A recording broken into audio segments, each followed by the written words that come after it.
kita untuk mendengarkan firman Allah pada kesempatan siang hari ini,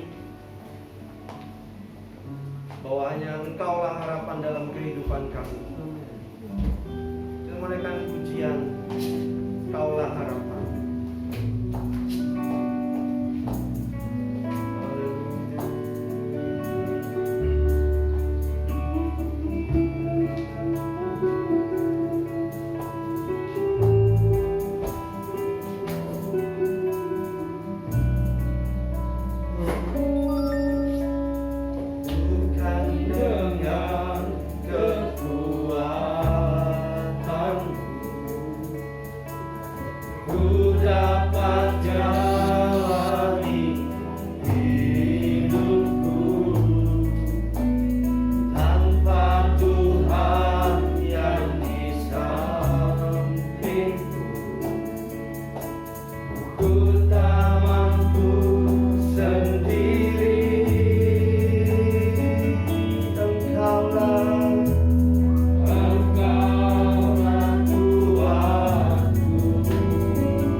datang dalam kehidupan kita.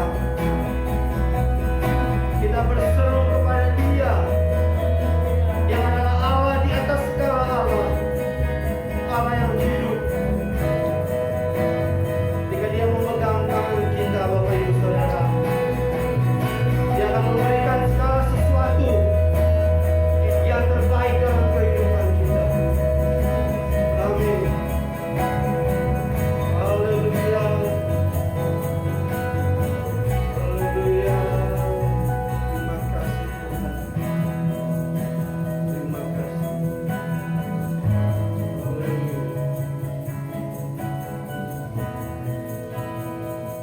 Haleluya.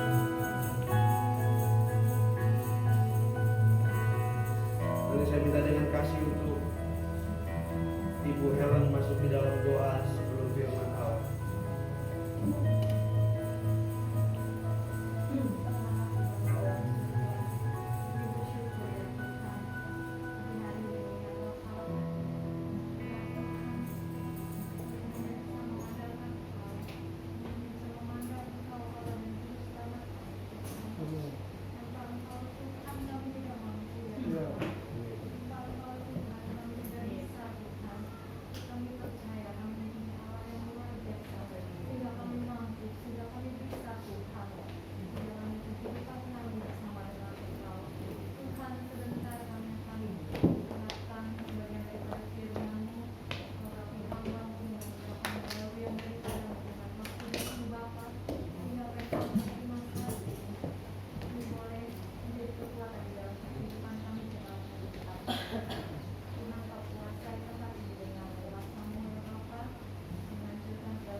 Ya, waktu saya persilakan kepada hambanya.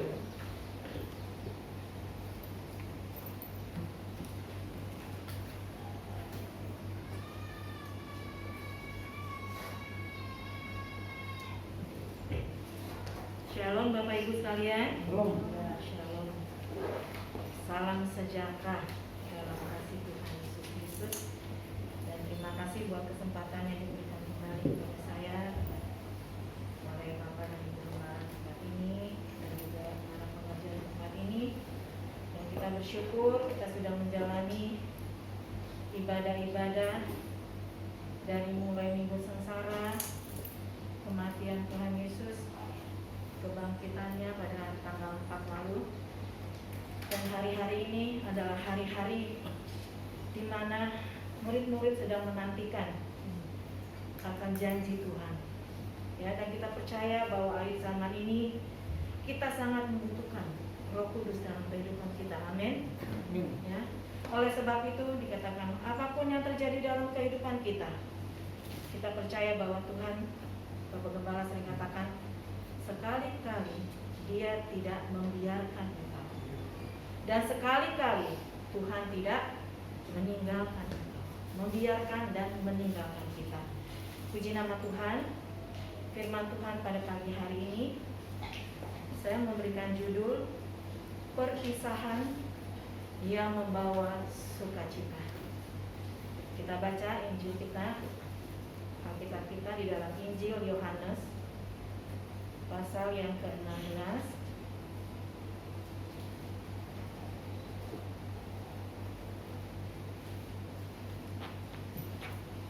Injil Yohanes, saya undang kita semua bangkit berdiri. Injil Yohanes pasal yang ke-16 ayat yang ke-20 sampai ayat yang ke-22. Nanti kita akan membahasnya dari ayat yang pertama sampai ayat yang ke-33. Ya, jadi saya ambil tiga ayat saja, ayat 20, 21 dan 22. Yang sudah dapat katakan amin. Amin. Amin. Puji Tuhan. Kita bacakan ayat ini cuma 3. Kita baca bersama-sama ayat ini. 2, 3. Aku berkata kepadamu, Sesungguhnya kamu akan menangis dan meratap, tetapi dunia akan bergembira. Kamu akan berduka cita, tetapi duka citamu akan berubah menjadi sukacita. Seorang perempuan berduka cita pada saat ia melahirkan, tetapi sesudah ia melahirkan anaknya, ia tidak ingat lagi akan penderitaannya, karena kegembiraan bahwa seorang manusia telah dilahirkan ke dunia. Demikian juga kamu sekarang diliputi duka cita, tetapi aku akan melihat kamu lagi, dan hatimu akan bergembira, dan tidak ada seorang yang dapat merampas kegembiraan itu daripadamu. Puji nama Tuhan. Silakan dulu. Berbahagialah orang yang membaca, yang merenungkan dan melakukan firman Tuhan. Puji nama Tuhan. Tadi judul firman Tuhan saya, perpisahan yang membawa sukacita. Kalau kata berpisah, artinya tidak bisa bertemu lagi. Dan perpisahan identik dengan suatu duka cita. Siapa di sini kalau berpisah dia sukacita? Ya. Baik seorang ibu yang anaknya mungkin akan menikah, ya, akan berpisah walaupun sesaat, tetapi merasa duka cita. Ada kesedihan karena melepas anaknya, apalagi kalau anak perempuan, ya, dilepas pergi ke rumah mertuanya. Kalau zaman sekarang anak-anak sudah pada modern, nggak ada lagi yang tinggal di rumah mertua indah, ya.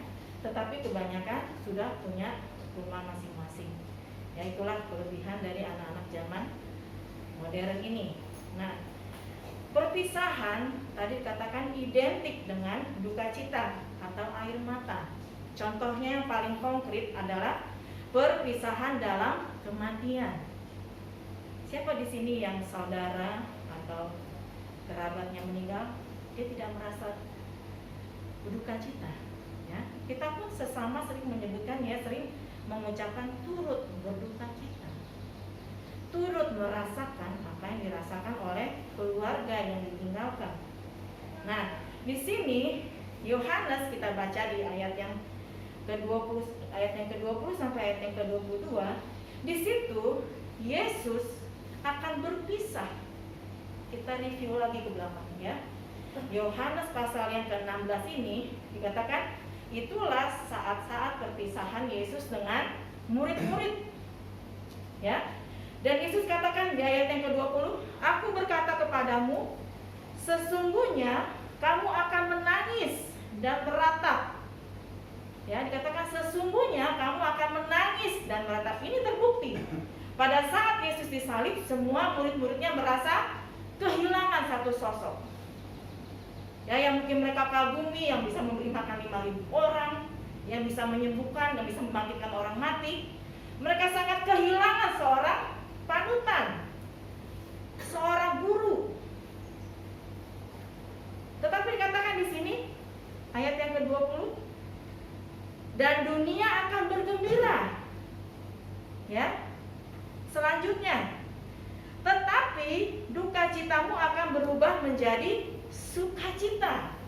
Ya, bahwa kedukaan yang kita alami saat kita kehilangan seorang yang kita cintai itu hanya bersifat sementara. Karena kita tahu bahwa orang yang meninggal ini akan kembali kepada Bapa di surga. Karena kita tahu kita akan masuk ke dalam kerajaan surga. Kita akan menangis kalau orang ini memang tidak mengenal Tuhan, karena dia tidak akan masuk surga kalau dia tidak percaya kepada Yesus. Ya, jadi ada satu perpisahan yang justru membawa sukacita dan pengharapan. Dikatakan, aku akan kembali. Ya, itulah kata-kata yang diberikan oleh Yesus kepada murid-muridnya. Ya, kalau seorang di sebuah film, kalau jagoan mati, ya hampir mati, anak-anak tuh kalau nonton tuh sambil nangis, ya kan. Kalau zaman dulu, kalau saya ingat film yang Ali sama Inosuka tuh, kalau misalnya jagoannya udah hampir kejepit gitu, baja hitam, mereka akan nangis ya kan. Waduh, kok taruhnya hampir mati. Ya. Di situ ada duka cita. Tapi katakan waktu jagoannya bangkit, mereka langsung bersorak-sorak ya. Weh, menang. Nah, jadi duka cita yang kita alami dikatakan itu hanya bersifat sementara. Ya. Pertanyaannya, mengapa perpisahan itu, ya, perpisahan ini maksudnya Yesus naik ke sorga merupakan sukacita kita. Yang pertama, Yohanes 14 ayat 1-3. Mengapa perpisahan buat kita itu bersifat sukacita? Tidak seperti orang dunia yang berlarut-larut. Ya, yang pertama Yohanes 14 ayat 1-3, Maestro berdiri dan bacakan dengan suara yang keras. Demikian teman-teman, janganlah gelisah hatimu, percayalah kepada Allah, percayalah juga kepadaku. Sampai 3, Pak. Di rumah Bapakku banyak tempat tinggal. Jika tidak demikian, untuk aku mengatakan kepadamu, sebab aku pergi ke situ untuk menyediakan tempat bagimu. Ayat 3. Dan apabila aku telah pergi ke situ dan telah menyediakan tempat bagimu, aku akan datang kembali dan membawa kamu ke tempatku, supaya di tempat di mana aku berada, kamu pun berada. Terima kasih, Tuhan memberkati ya. Yang pertama, kenapa kita kita bersuka cita walaupun berpisah? Pertama, kepergiannya untuk menyediakan tempat bagi kita. Amin. Ya. Yesus pergi bukan pergi begitu saja, tapi dia menyediakan tempat bagi kita semua. Ya, jadi kegelisahan rupanya dialami pada murid saat-saat itu, ya. Karena masalah ekonomi, keamanan, masa depan. Mereka dikejar-kejar oleh orang-orang Farisi. Ya, karena sebagai mengikuti Yesus dikatakan apa yang dialami gurunya akan juga dialami oleh muridnya. Ya. Dalam teks Yunani dipakai kata taraseto yang artinya digelisahkan. Ya. Murid-murid digelisahkan, taraseto. Ya, karena keadaan di hadapan mereka. Ya. Semua mencari murid Yesus untuk dibunuh.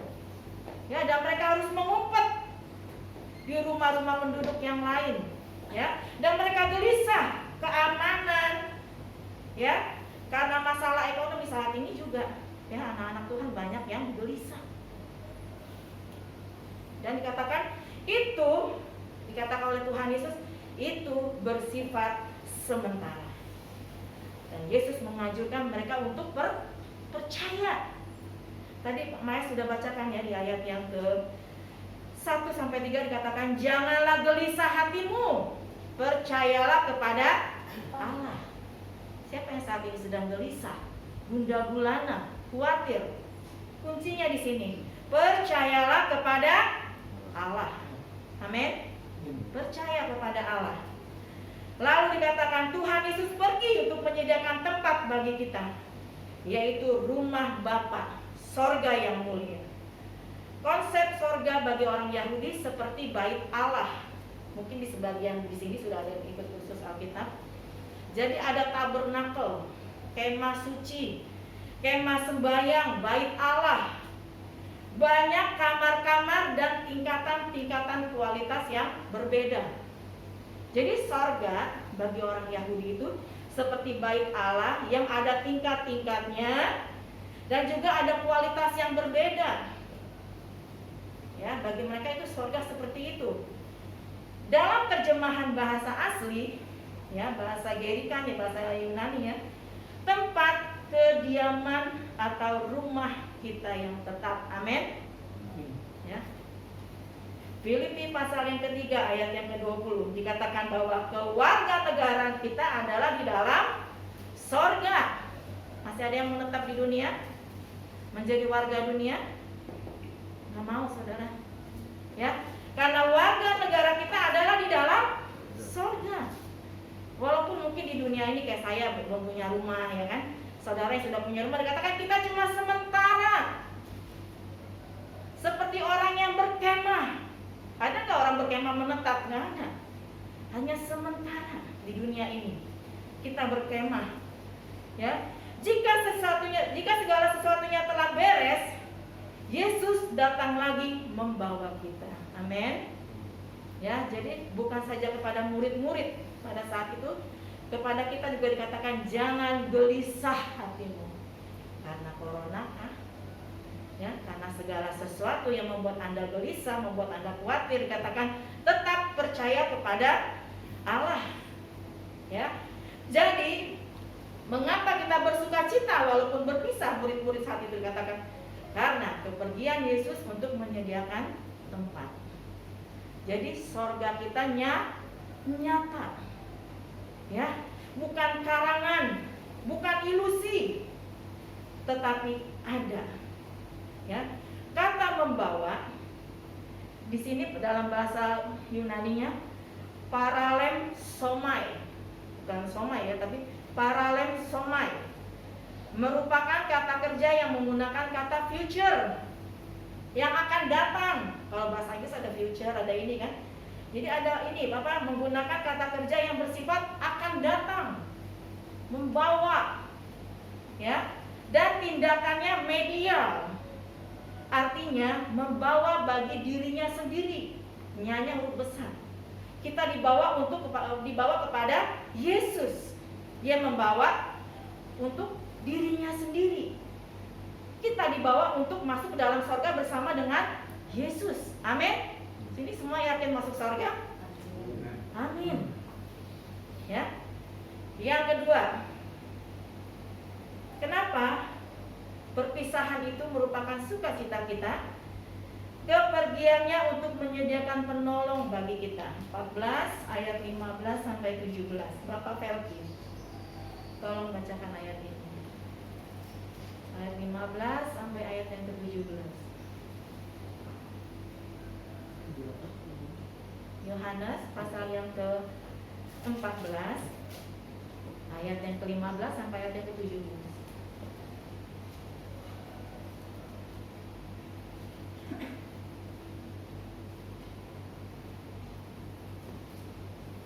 Yohanes pasal 14 ayat ke-15 sampai ke-17. Demikian firman Tuhan.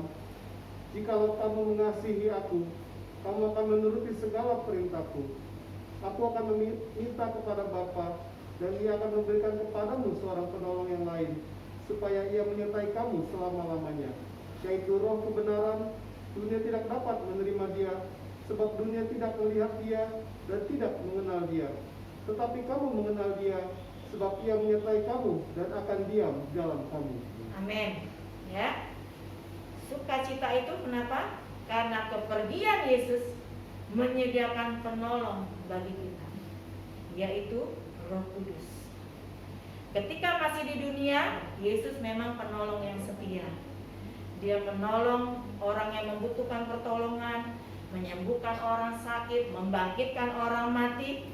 Tetapi saat Yesus naik ke sorga, ya, dikatakan Yesus tidak meninggalkan. Dia katakan kepada murid-muridnya, aku tidak akan membiarkan engkau sebagai yatim piatu, ya, tetapi aku akan memberikan seorang penolong, yaitu Roh Kudus, oknum Allah, ya, kalau pribadi Allah.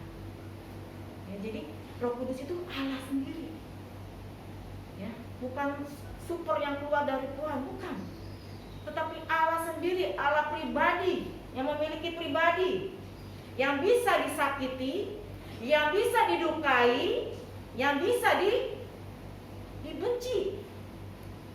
Ya, orang-orang yang tidak percaya Tuhan Yesus dikatakan di sini ayat yang ke-17 nggak mengenal Dia. Buru-buru kenal, ya. Harus percaya Yesus.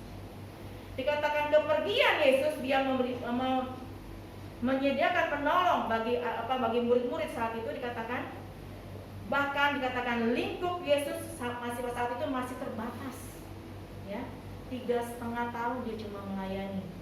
Dikatakan nanti sampai saat ini Roh Kudus bekerja bagi orang percaya. Itulah sebabnya kenapa gereja kita setiap tahunnya mengadakan doa 10 hari. Ya. Karena Roh Kudus dikatakan menolong kita untuk kita jauh daripada dosa-dosa kita. Nah, pelayanan Yesus. Yesus naik ke sorga dan menyediakan penolong. Dalam teks Yunani, penolong parakletos yang artinya dipanggil ke samping orang yang membesarkan hati. Terjemahan bahasa Latin advocatos. Ya, Aldi ngerti karena dia pengacara ya. Advokat itu artinya membela dan menuntun. Dia adalah teman dalam pengadilan yang memahami masalah hukum. Kalau dalam konteks Yunani tidak selalu sarjana hukum, tetapi orang yang mengenal hukum-hukum firman Tuhan. Ya, jadi parakletos, Roh Kudus itu penolong yang akan membimbing kita, ya. Dikatakan ketika engkau tidak bisa menjawab, dikatakan Roh Kudus akan memberikan jawaban kepadamu. Amin. Ya, dia akan memberikan hikmat kepadamu saat engkau berbicara kepada orang. Ya, saat engkau memberitakan Injil, dia yang memberikan semangat berkobar-kobar untuk menyampaikan kebenaran firman Tuhan. Ya, saudara jangan segan-segan untuk menginjili orang lain. Teman-teman kita, dunia semakin hari semakin sudah mendekat kepada akhir zaman. Ya, kita mau banyak yang dipanggil, banyak yang mengenal Tuhan melalui kita. Yang paling saudara yang bekerja di kantor, ibu-ibu yang di rumah, ya, kabarkan. Orang gak percaya biarin. Karena apa? Kita sudah mengerjakan bagian kita. Kita sudah menginjili mereka. Nanti mereka percaya atau tidak itu adalah urusannya Tuhan. Ya. Waktu hari Rabu kemarin, saya tersentuh dengan perkataan seseorang ini. Saya dan suami pelayanan karena saya disuruh buka komsel, ya jadi saya ingat jemaat yang ada di Simpak yang dulu kami melayani ya. Jadi saya sama suami naik motor, cukup jauh ya saudara. Ternyata sudah 7 tahun kami tinggalin. Terakhir 2014 bulan Mei saya tinggal. Ya waktu itu, jadi arah ke jalan itu juga capek saudara. Kalau dulu bolak-balik masih enak ya, saya masih umur 39 sampai 43. 4 tahun saya di situ ya, suami saya lebih muda lagi. Jadi masih enak bolak-balik jalannya makin rusak dulu ya. Tapi waktu kemarin saya berangkat sama suami, jalannya udah bagus. Wih, haleluya ya. Akses kemana-mana udah enak, perumahan udah banyak yang bagus ya, dari Serpong tuh banyak banget tuh mereka ya. Bikin komplek di situ, jadi makin maju. Yang tadinya desanya nggak dilirik orang, sekarang udah banyak orang yang lirik karena bagus-bagus perumahannya. Ya, dan tempat yang kami layani tetap sama seperti dulu, cuma jalannya sudah diperbaiki. Ya, karena motor kami agak bermasalah, jadi setiap kalau jalanan agak naik ataupun rusak, saya boncengan sama jemaat. Ya, ibu-ibu juga. Jadi suami saya jalan sendiri pakai motornya, saya diboncengin. Ya, dan sampai di situ. Udah sampai di sana, saya ketemu dengan engkong dan emak tempat kami pertama kali melayani di situ. Ya puji Tuhan, mereka masih setia beribadah. Mereka katakan, tante kenapa sih nggak di sini terus? Katanya. Sampai emak meninggal lah. Katanya. Wah nggak bisa mak, saya bilang kan ada orang di sini. Gitu kan? Iya katanya kita semua pada biasa lah ya saudara, kalau karena belum berpisah lama, mungkin mereka kangen gitu ya. Saya bilang tetap setia walaupun kita nggak di sini. Walaupun ada orang-orang yang melayani di sini, tetap setia sampai Tuhan datang saja. Ya. Dan waktu kami mau pulang, kami mau kembali ke rumah jemaat yang boncengin saya. Kebetulan yang nganterin kami itu orang Buddha. Rumahnya ada kayak wihara gitu ya, di tempat doa. Dan saya nggak kuat sama hiwonya tuh, baunya nggak kuat saya. Nah waktu itu orang ini ngomong sama saya tentang tentang firman Tuhan. Yang saya terkenang-kenang gitu ya. Emang sih Tan, dia bilang, saya kan semua tante sama om ya. Emang sih Tan, saat ini saya Buddha. Tapi nggak tahu ya nanti kalau saya ikut Kristus, amin, saya langsung amin, saya gituin. Ya sama suami saya, amin. Tuhan, engkau pegang omongannya Tuhan. Ya karena kami ngomong-ngomong gitu, gimana tentang corona ini. ya tante ini. Akhirnya dia bilang, mungkin saat ini ya, dia bilang, saat ini saya orang Buddha, percaya sama Buddha tuh lagi saya sembah. Tapi saya nggak tahu dah 2 atau 3 bulan lagi saya bisa Kristen. Itu kebanggaan nih saudara, sukacita. Ya, firman yang saya taburkan sama suami saya itu katakan nggak sia-sia. Ya, Tuhan katakan apa yang keluar dari mulutmu tidak akan sia-sia. Firman yang keluar tidak akan sia-sia. Saya terus doakan dia setiap hari, saya doakan Tuhan apa yang sudah diomongkan Tuhan jadi itu iman dia Tuhan, bahwa dia akan menerima Tuhan. Amin. Ya, jadi saudara, nanti sebenarnya saudara kaget seperti saya. Orang yang dulu mungkin membenci, ya, yang gak suka dengan ini, suatu saat dia ngomong, nanti saya mau terima Tuhan. Waduh, kita aja suka cita, apalagi dikatakan satu orang bertobat, beribu-ribu malaikat di sorga bersorak-sorai. Ya, saya katakan puji Tuhan, kepergian saya gak sia-sia. Ya, walaupun pas pulangnya hujan seharian ya saudara, baju lepek ya, karena udah tua ya, saya udah 2 hari lagi saya 50 tahun. Saya katakan, aduh Pak, gak kuat saya bilang, kalau dulu kita bolak-balik bawa mais, kita masih kuat ya. Sekarang walaupun dengan tubuh yang lemah, saya katakan kita bisa melayani orang lain. Amin. Ya, saudara, jangan kita mau tenang, kita tetap aja di dalam kenyamanan kita, zona aman kita. Ya, banyak orang-orang yang mau diselamatkan. Ya, jadi saya katakan murid-murid yang mereka dibekali, dikatakan mereka akan diberikan tempat, diberikan penolong. Tuhan, yang mana yang bisa begitu saudara? Ya, disediakan tempat kediaman yang tetap. Ya, dikasih penolong. Penolongnya nggak abal-abal. Kalau pengacara dunia masih bisa disobok ya saudara, tapi kalau Roh Kudus nggak bisa. Ya, pada zaman dahulu Roh Kudus saya selalu katakan ya bersifat diaspora, menyebar. Dia nggak ada menetap di dalam hidup kita. Ya, jadi gampang waktu Saul dia keluar. Tetapi saat perjanjian baru dikatakan di kamar loteng itu, ya di Yerusalem dikatakan waktu mereka berdoa dikatakan seperti lidah-lidah api. Ya, dan mereka penuh dengan kuasa. Karena Yesus katakan sebelum dia naik ke surga dikatakan kamu akan menerima kuasa. Ya, kalau Roh Kudus turun ke atas kamu. Kuasa untuk apa saudara? Menjadi saksiku di Yerusalem, rumah tanggamu, di Yudea, tetangga, ya, Samaria, kota lain, sampai ke ujung bumi. Amin. Itulah amanat agung. Ya, Yesus naik ke surga, kita menjalankan tugas sambil kita menunggu tempat kediaman kita. Ya, dan Roh Kudus itu akan memimpin kita di dalam melayani Tuhan. Puji nama Tuhan. Ya, kepergiannya juga untuk menyediakan damai sejahtera. Ya, bahasa Yunaninya Erin. Saya suka banget ya dengan namanya anaknya Pak Muslim tuh, Erin. Artinya apa? Damai sejahtera. Ya, kita baca tadi di pasal yang ke-16, kita kembali saudara. Yohanes 14 ayat yang ke-27. Ya, Tuhan bukan saja memberikan tempat kediaman, dia memberikan penolong, juga damai sejahtera.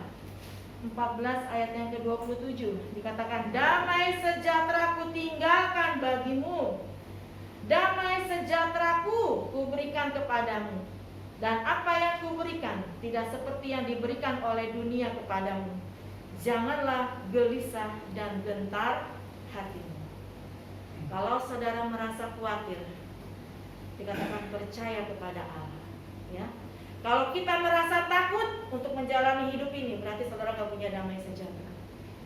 Ya. Kalau saudara punya damai sejahtera, maka segala sesuatu kita bisa lewati dengan mengucap syukur. Amin. Ya, damai sejahtera yang diberikan oleh Allah, katakan, ya, damai sejahteraku kuberikan kepadamu. Dan apa yang kuberikan tidak seperti yang diberikan oleh dunia yang tidak tetap. Tapi kalau Tuhan sudah memberikan damai sejahteranya, tetap ada dalam kehidupan kita. Puji nama Tuhan. Ya, Jadi yang ketiga, kepergiannya untuk menyediakan damai sejahtera bagi kita. Kolose 3 ayat yang ke-15. Ciri manusia baru adalah orang yang memiliki damai sejahtera Kristus. Saudara Bapak Valino tolong bacakan Kolose 3 ayat 15.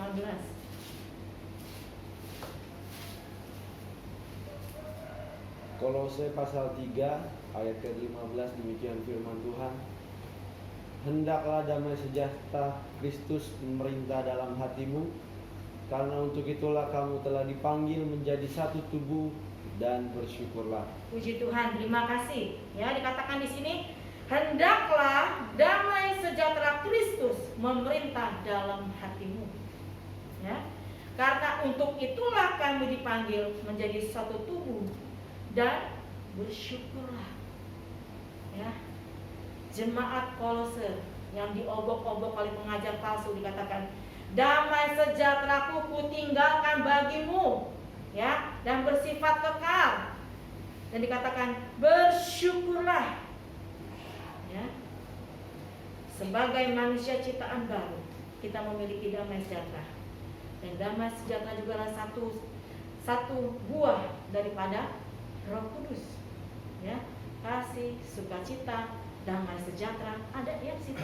Berarti membuah Roh Kudus. Ya. Orang yang penuh Roh Kudus bukan hanya dia berglosolali, berbahasa lidah, tapi dilihat dari buah-buahnya. Apa yang dia sudah keluarkan bukan berarti nanti Bapak Valino keluar buah apel di sini, enggak ya. Tapi apa yang saudara buat untuk Tuhan? Ada kasih, ada sukacita, ada damai sejahtera, penguasaan diri, ya. Nah, disitulah dikatakan perlunya kita Roh Kudus, ya, untuk memimpin kehidupan kita. Dan yang terakhir, dia pergi untuk datang kembali. Yohanes 14 ayat yang ke-18. Maestro, ayat yang ke-18. Tadi ya, sekarang. Aku tidak akan meninggalkan kamu sebagai yatim piatu. Aku datang kembali kepadamu. Amin. Ya, dikatakan oleh Yesus, aku tidak akan meninggalkan kamu sebagai yatim piatu. Aku akan datang kembali kepadamu. Ya, seperti saya sudah yatim piatu dari tahun 99 ya, memang terakhir. Nggak balik-balik lagi orang tua kami. Ya. Tetapi Yesus katakan, aku tidak akan meninggalkan kau yatim piatu sebagai anak yatim piatu. Aku akan datang kembali. Amin. Amin. Amin. Ya. Ini menunjukkan saat kedatangannya kedua kali, yang waktunya tidak lama lagi. Dan ini juga merupakan pengharapan terbesar orang percaya, dan ini pasti terjadi. Ya. Tujuan kedatangannya adalah untuk mengangkat gereja, membawa gereja diam bersama dia selamanya. Dan mahkota kemuliaan atau mahkota kehidupan akan diberikan kepada semua orang yang merindukan kedatangannya. Amin.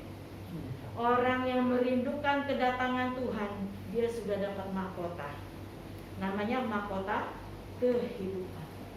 Jadi saudara, mari ya, sebentar dikatakan Tuhan akan datang.